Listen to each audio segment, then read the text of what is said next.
taking shots at the enemy. I'm gonna make it to the top. Yung ilaw natin, ceiling natin ayos na, hallway. Tingnan nyo naman. Simple, pero napaka-elegante. Ito yung tubular. Diba? Tubular po yan. So, ito yung ginagawa natin ngayon. Pintura natin dito sa master's bedroom.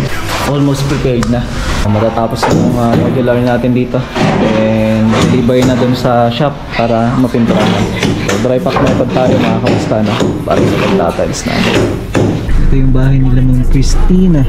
Ayan o. Nahirap na nga mga kamusta para hindi maramihan. Secure na yung mga cabinet natin na i-deliver. Magandang umaga mga kamusta. So, mapagpalang umaga sa inyo lahat. Ngayon nga ay araw ng Tuesday o episode 2 ng ating daily vlog. Abangan nyo yan na lagi na natin i-update mula sa YouTube at saka sa Facebook page natin kung ano yung mga pangyayari mga kamusta na. So ngayon nga ay nagpre-prepare yung tropa. So wala si Berde, nasira. So itong si Puti, kakaayos lang kapon kasi na-discharge na yung battery niya. Yun lang naman ang problema, ewan ko kung may sira na yung battery niya kasi nung binili natin medyo okay pa naman. Pero hindi ko alam kung okay na naman or may problema uli. Kasi yung 3 days na wala kami dito ay karoon ng problema.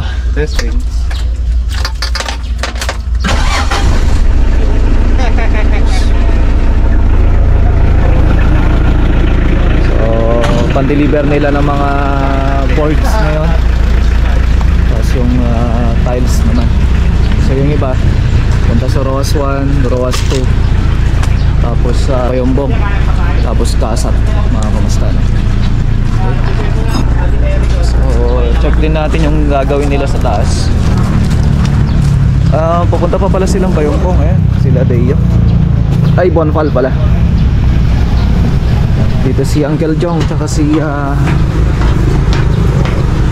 Aris. Yan. So i-finish na nila itong mga to.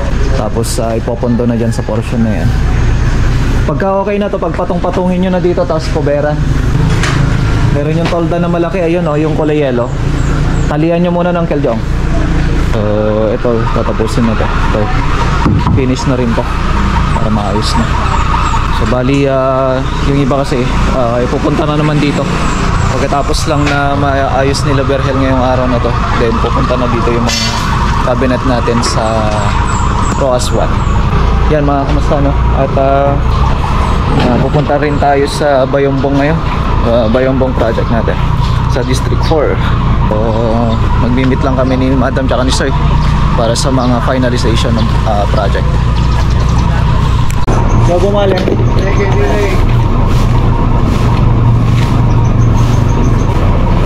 Para mo?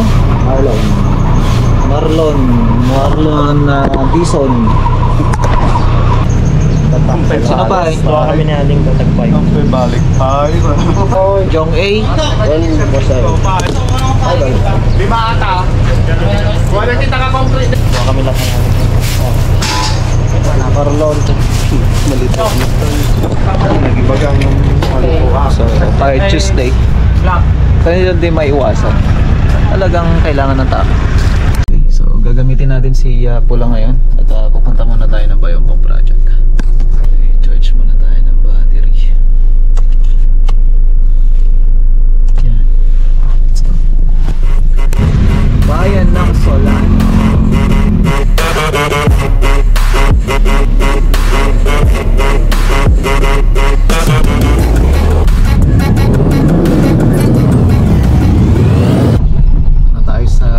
Site mga kamusta na. So District 4 Bayombong Nueva Vizcaya project. So ginagawa natin dito ceiling installation at painting works, tapos yung tiles ang susunod. Ayan. So ito yung ginagawa natin ngayon. Ito tayo sa taas para makita nyo.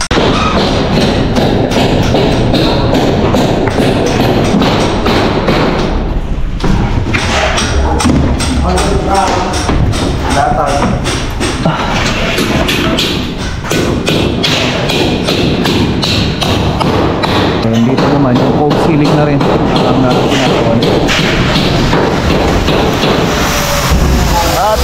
lilipat tayo dito sa isang kwarto.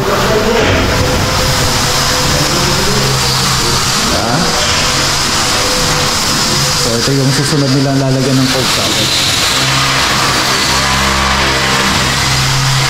Naantay na lang natin yung electrical, pero sabi ko naman pwede naman nang unahin yung gitna at nang malatagan yung high ceiling para ma-prepare ka agad sa pintura. Kasi kung makikita nyo to, yung sa pintura natin dito sa may master's bedroom, almost prepared na.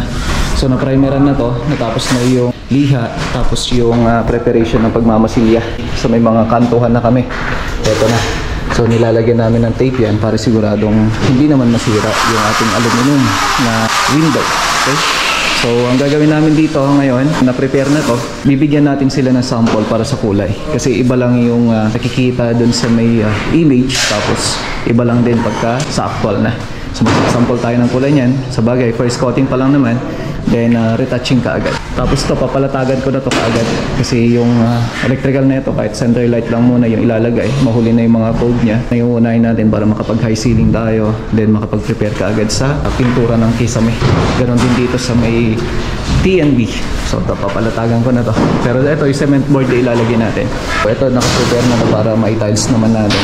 Pero mahuli na yung tiles, gawa nga unahin muna natin yung mga kisame, pintura. Tapos yung paglalatag natin ng lahat-lahat. Okay? Pondohan na natin ang gypsum board dito sa taas para siguradong makapaglatag tayo kaagad ng dire-diretso. Kasi yung struggle namin dito, tingnan nyo, mataas oh. Yeah.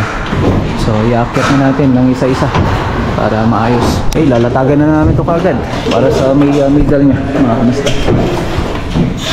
Latag na ng gypsum board. Diretso na to. Itong kainaman niya, no? Kapag sa gypsum board, lilihain mo lang siya, hindi ka na mahirapang magplantilya. Lalo na kung hindi skolada yung pader, napakabilis na lang yan. Hindi mo kailangan ng grinder para mag-cut. Nalatag na nga. Malabas na yung ganda niya, mga kamusta, no?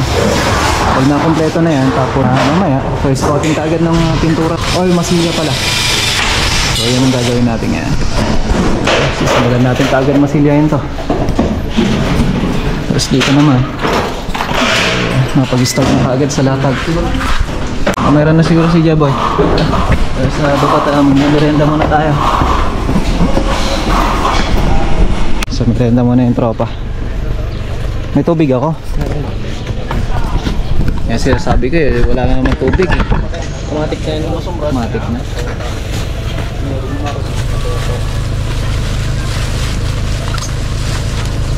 Yeah boys.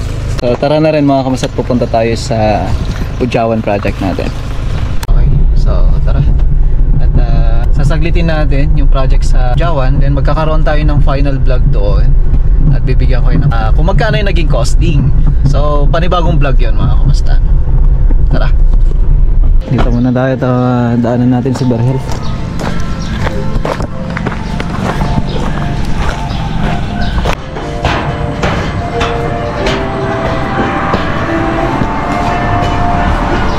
Okay na?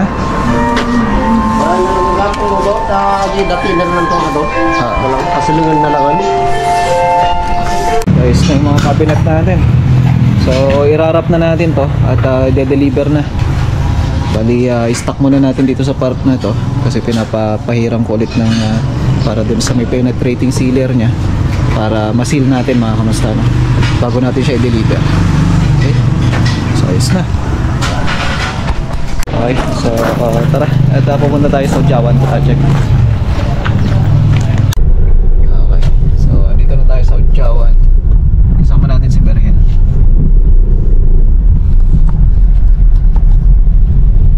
Ito na tayo. Okay. Yan.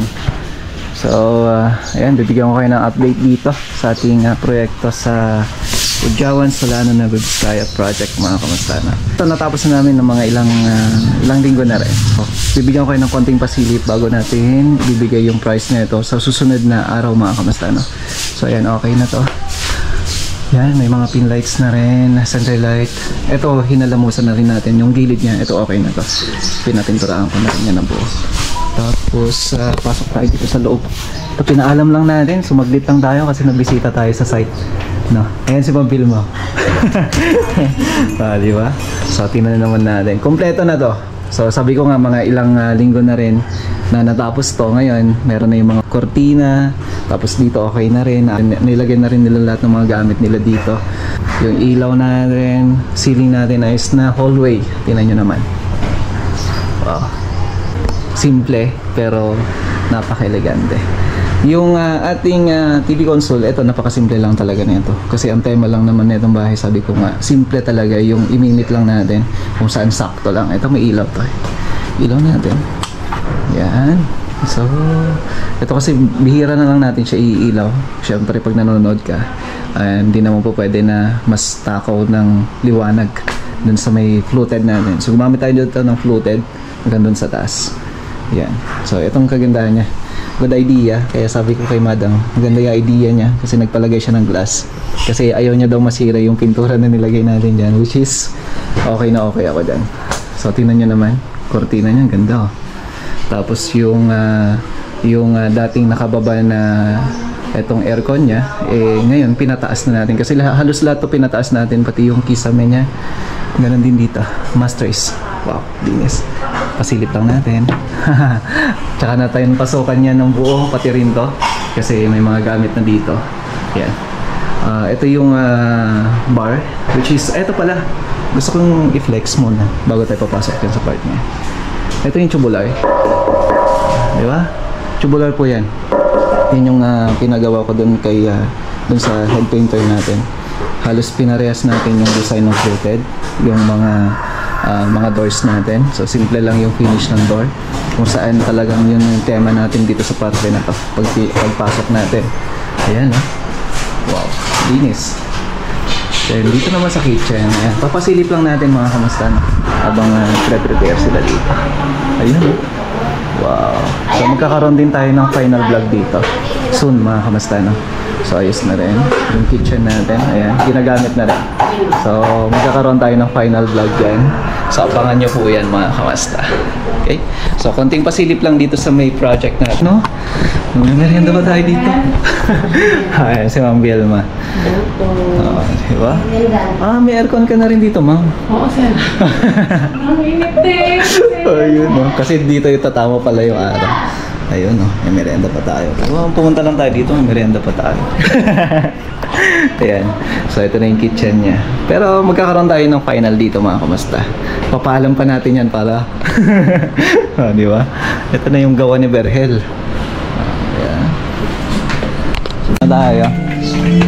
Sige, ma'am. Sige, sir. Sige po, thank you po. Okay, let's go.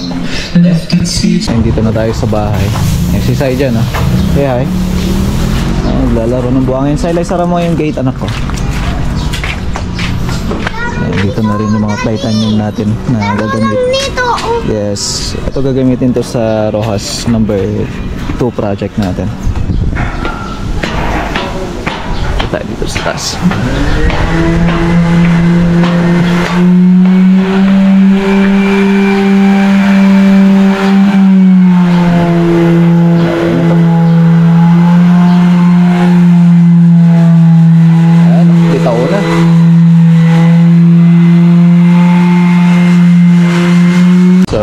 Pupunta tayo sa Rojas 1 mga kamusta.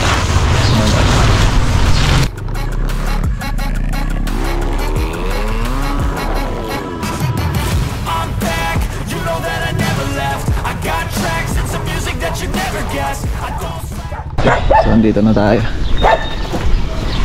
Rojas 1 project.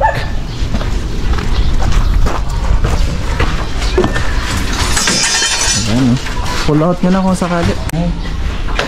Ayan. So start na kami sa aming tiles mga kamusta. Ayan, no? So ito yung napili kong tiles kasi kailangan ko i-combine yung design at saka yung mga pintura na gagamitin natin dito. Ayan, so electrical naman. Ayan. Tapusin na rin pa. So may pinayos ako dito sa labas. Naayos na? Natiktikan nyo na? Yung sa labas? Na-welding yan? Okay. Sulitin ko na. Ito yung pinagawa ko muna. Kasi yung dati, ito kasi existing to na bahay. Ngayon nag-additional sila. Ngayon, walang kapit yung dowel nila. Yung mga kapit ng biga, mga rebars niya. So, pinalabas lang natin konti tapos pinaweldingan para kahit pa paano may kapit kasi bumibiyak. Ito kasi nadat na natin to na ganito. Kamusta no? Kumbaga patapos na sila nung pumunta tayo dito. Kaya kung makikita nyo dito sa part na to, ayan no? Ayan. Pinag-uusapan din namin ni Sir kung paano gagawin. Ayan no? Sayang ang gasto kung sakaling ganyan. Kaya sabi ko ayusin muna namin yung mga part na matatamaan namin kagaya dito kung saan pinaayusan ko muna. Pinalagyan ko muna na para sigurado. Tapos dito naman ito. So dry pack method tayo mga kamusta no? Ilaw mo nga Michael para maliwanag. Yan. Meron akong palang liwanag eh. Okay. So using dry pack, yun ang ginagawa natin. Matatapos na yung modular natin dito. And libay na dun sa shop para mapinturahan. So dry pack method tayo mga kamusta no? Para sa pagtatiles natin. So inayos na rin namin yung pwesto ng center island natin dito kasi lalagyan natin siya ng outlet para maayos. Kasi yung outlet na yun, kaya ba yung napagtatambayan nila yun, yung merong pagsasaksakan. Pupunta tayo dun sa Tupan Street, dito lang din sa Solano para sa may papagawang cabinet din mga kamusta. Ayun ang pupuntahan natin ngayon kay Ma'am Christina. So tara, samahan nyo ako mga kamusta.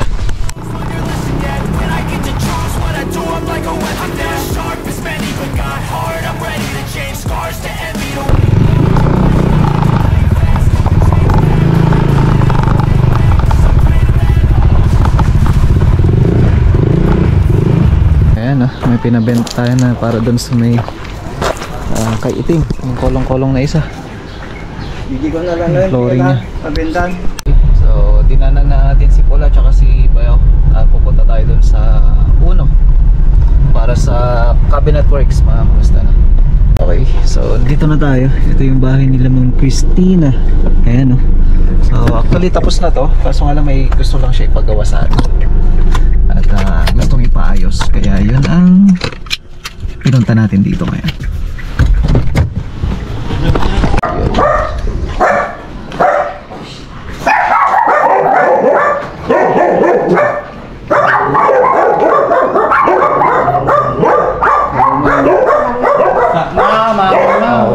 Kapatid ko po mismo si Maya. Oo nga, nakita ko sa akin.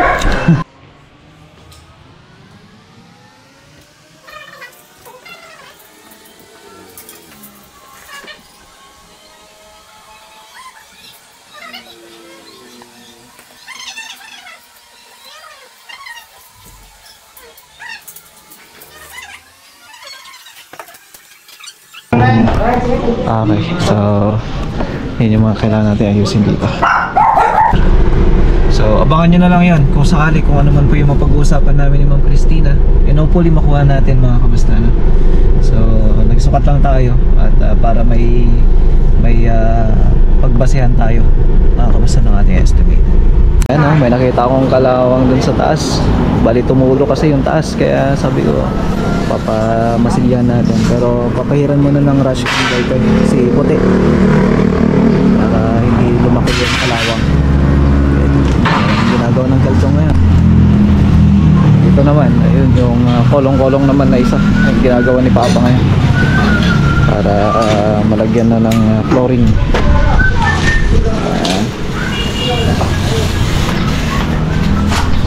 Tastog ara din namin, bang-bangga na. So tara, sa taas. Magbaga.